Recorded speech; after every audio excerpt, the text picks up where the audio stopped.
దేవునికి స్తోత్రం కలుగునుగాక. సహోదరులారా, మీకు యేసుక్రీస్తు నామములో వందనాలు. లేఖనంలోంచి మత్తయి సువార్త 8వ అధ్యాయంలో నుండి 11వ వచనాన్ని మనం చదువుకుందాం.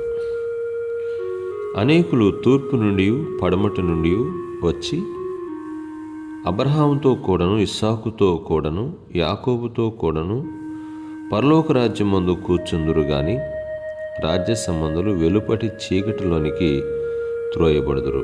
అక్కడ ఏడ్పును పండ్లు కొరుకుటయు నుండునని మీతో చెప్పుచున్నాను అనెను. ఎందుకని యేసుప్రభువు వారు ఈ మాట చెప్తున్నాడు? రాజ్య సంబంధులు చీకటిలోకి అనగా పాతాళంలోకి అనే విషయం మాట్లాడాడు. ఎందుకంటే వారిని దేవుడు మొదట పిలిచాడు, కానీ వారు రానొల్లకపోయారంట. రాజ్య సంబంధులుగా బ్రతకటానికి ఇష్టపడలేదు. అబ్రహాముతో కూడా, ఇస్సాకు, యాకోబుతో కూడా తూర్పు నుండి పడమటి నుండి అనగా ఆయా దేశాల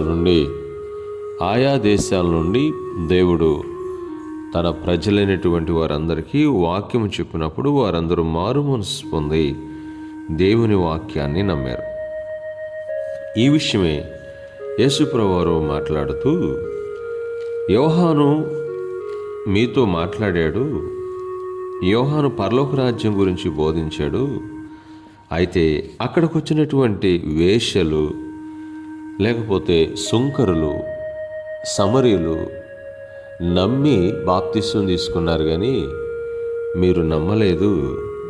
మీరు దేవుని రాజ్యానికి దూరంగా ఉన్నారు. రాజ్య సంబంధులే, కానీ రాజ్య సంబంధులు దేవునికి దూరంగా ఉన్నారంటూ యేసుప్రభువు వారు ఇక్కడ మాట్లాడుతూ ఉన్నాడు.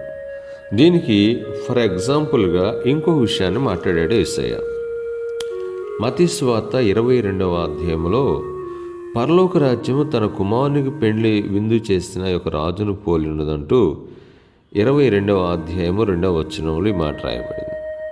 అయితే చాలామందిని పెండ్లికి పిలిచాడంట ఈ రాజుగారు. పిలిస్తే ఒకడు పెళ్లి చేసుకున్నానని, ఒకడు ఎద్దులు కొనుక్కున్నానని, ఒకడు పొలం కొనుక్కున్నాను దాన్ని చూడాలి అంటూ మాట్లాడి చాకులు చెప్పి ఆ రాజుగారి యొక్క పెళ్లి విందుకి రాలేదంట. ఆ పెళ్లి విందే పరలోక రాజ్యం అనేటువంటిది ఇక్కడ రాశాడు.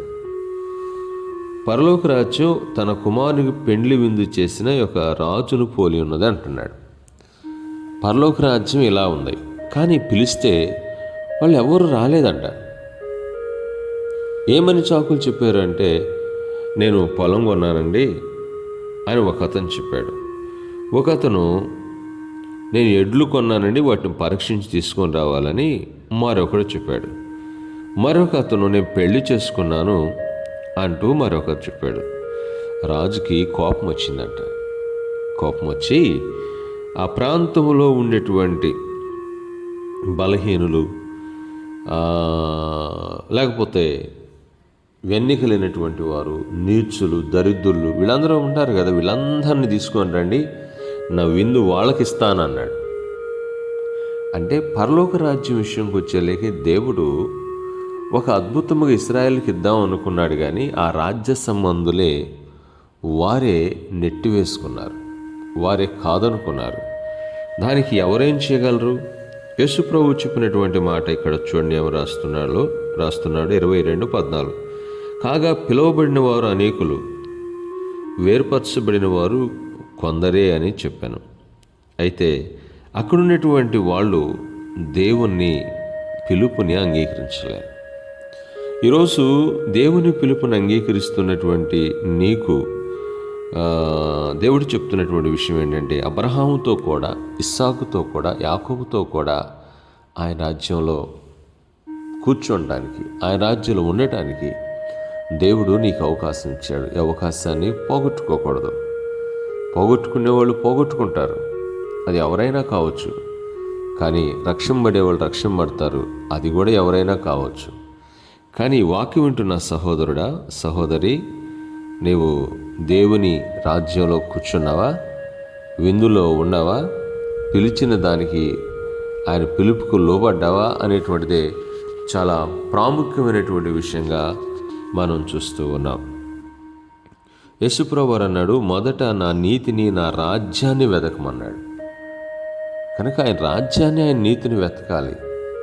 ఈ లోక సంబంధమైన వాటిని కాదు వెతకాల్సిందే. కానీ ఇశ్రాయేలు జాతి ఏం వెతికారంటే శుద్ధీకరణ, సున్నతి, ఆచారాలు సంబంధించినటువంటి వాటిని వెతికి దేవుని చిత్తమును గుర్తించలేకపోయారు. ఈ సమయంలో లేఖనం మనకేం చెప్తుందంటే, విశ్వాసం వలన మనం నీతిమంతులుగా తీర్చబడి దేవుని రాజ్యానికి వెళ్తామంటూ రాశాడు. అయితే ఈ పెండ్లి విందులో ఒక విషయం జరిగింది.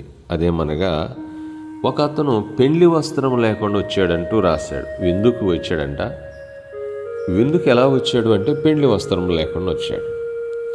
పక్క వాళ్ళు బట్టలు లేకుండా వస్తే అసభ్యంగా ఉంటుంది కదా, అనేక మంది చూస్తారు కదా. ఆయన వస్త్రం ఇచ్చాడు, వస్త్రం లేకుండా వచ్చి కూర్చున్నాడంట.